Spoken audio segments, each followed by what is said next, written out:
အားလုံးပဲမင်္ဂလာပါအခုဆိုရင်ကျွန်တော်တို့ရဲ့နောက်ဆုံးပတ်ဖြစ်တဲ့ကိုယူဆိုင်ခြင်းအခုညီတောင်းခံခြင်းနဲ့စက်ခဏနိုင်စံအကြောင်းကိုရရှိလို့လာပါပြီပထမဆုံးအနေနဲ့ကိုယူဆိုင်ခြင်းနဲ့ခွန်အားခန်းချမှုဖြစ်လာတဲ့အခါဘယ်လိုလက္ခဏာတွေပြတတ်တယ်လဲဆိုတာကိုကြည့်ပါမယ်ကို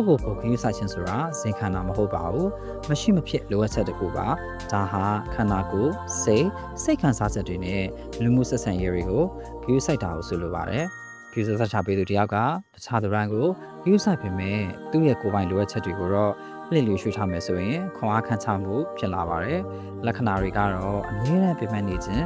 လှုပ်ချင်ခံခြင်းစိတ်မရှိတော့ခြင်းနဲ့ပတ်ဝန်းကျင်နဲ့အဆက်အသွယ်ပြတ်တောက်နေတယ်လို့ခံစားခြင်းလို့ဖြစ်ပါတယ်။အခုညီတောင်းခံခြင်းဟာဘာကြောင့်စိတ်ထက်ခိုင်မာတဲ့လက္ခဏာဖြစ်ရလဲဆိုတာကိုလည်းပြောပြပေးသွားခြင်းပါတယ်။နားနဲ့ချီပြီးတိတ်တိတ်လေးရုန်းကန်နေရရင်နာကျင်မှုတွေမှာပဲနေရမှာပါ။နောက်ဆုံးမှာတရားကိုဖွင့်ပြလိုက်တဲ့အခါစိတ်ပေါ်ပါသွားတာကိုတွေ့ရပါလိမ့်မယ်။ကျွန်တော်တို့ရဲ့အစီအစဉ်လေးကိုအဆုံးသတ်တဲ့အနေနဲ့ရှေ့ဆက်ဖို့အတွက်ချက်ခံနိုင်စွမ်းကိုဘယ်လိုတည်ဆောက်မလဲဆိုတာကိုအလေးပေးပြပြသွားပါမယ်။ချက်ခံနိုင်စွမ်းဆိုတာအခက်အခဲတွေကနေပြန်လည်နလန်ထူနိုင်စွမ်းကိုဆိုလိုပါတယ်။လူတစ်ယောက်ကအလုပ်ပြုတ်သွားတယ်။သူဝမ်းနေပြီမဲ့အခုအညီတန်ဖိုးမှုတွေနဲ့အတူသူ့ဘဝကိုပြန်လည်တည်ဆောက်ပြီးရှေ့ကိုဆက်လျှောက်သွားသလိုမျိုးပေါ့ခဏလောက်အချိန်ယူကြည့်ရအောင်တင့်ကိုတင်ယူဆိုင်ဖို့အတွက်တင်လုပ်မဲ့အရာတခုတင်ဖွင့်ရတာမြင်လို့ရမယ့်လူတစ်ယောက်နဲ့တင်အသုံးပြုမဲ့ကိုင်းထွေဖြစ်ရှင်နည်းတစ်ခုကိုချရေးကြည့်ပါ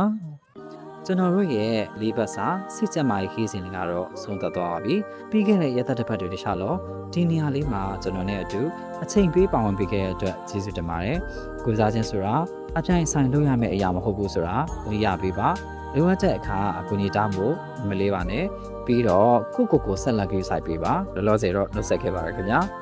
တင်လာစင်နေတာကတော့စိတ်နာခွဲရာကုစားခြင်းစကားဝိုင်းများပေါ့ကတ်အစီအစဉ်ပဲဖြစ်ပါတယ်